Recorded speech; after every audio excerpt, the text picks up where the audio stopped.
Good day mga kalikha! Sa video na ito ay tuturo ko kung paano ba mag-return ng item sa Adidas Store ang COD ang ating pagkabili. Ito nga pala yung nabili ko from Adidas app. Naka-sale siya noon at free shipping pa. Ito nga pala yung model niya. Adidas Originals Osmelin Classic. Kaso medyo maliit pala sa akin yung style nito. Kaya lika, isoli natin. Mga 2 weeks after ko siya bago na isoli kasi busy. Within 30 days, pwede kayo magsoli ng items. Basta bawal lang yung mga underwear. Dahil taga QC ako at itong Trinoma ang pinakamalapit sa akin, kaya dito ko siya dinala para maisoli. May mga lists lang pala ng Adidas Store na pwede nyong pagsulian. Makikita nyo naman yun dun sa app o dun sa may policy nila. Approach nyo lang yung personnel na kung ano yung isasoli nyo at bibigyan kayo ng ganitong form para fill outan. At sa likod, lalagay nyo lang din yung reason kung ba't nyo siya isasoli.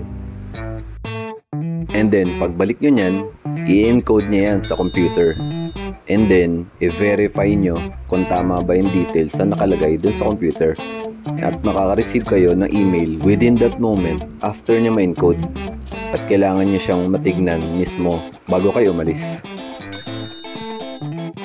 And then, check nyo sa app yung status ng item nyo. Mga 2 to 3 days para matrack nyo kung nasaan na yung item. Kung paano gawin ito, punta lang kayo sa profile, order history, then check nyo yung item na order nyo, then view details. Doon, makikita nyo na kung nasaan na yung item. Hintay lang kayo ng ilang pang araw para i-monitor nyo ulit. Make sure nga pala na nakalogin kayo sa account nyo. Then after pa ng ilang days, check nyo ulit kung ano ng status.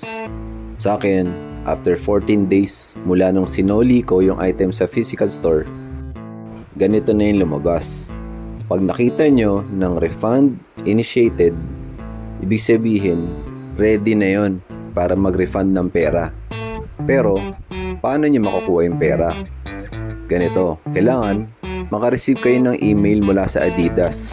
Meron diyang instruction kayong marireceive at meron din kayong isa pang email na marireceive na refund form.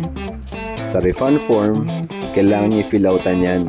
Meron kayong dapat bank account dahil doon lang sila magsasoli ng pera pag COD nyo siya nabili. Enter nyo lang yung bank details nyo dyan. Yung BIC, automatic na yung ma-fill outan pag nailagay nyo na yung bank name. Check the boxes, then submit. Tapos, hintayin na lang kayo hanggang sa ma-deposit nila yung pera sa bangko nyo. Kung sakaling refund initiated na sa app pero wala pa kayo nare-receive na email na refund form, chat nyo lang yung customer service nila. And yun, makaka-receive kayo ng email na na-deposit na nila yung pera sa bangko nyo.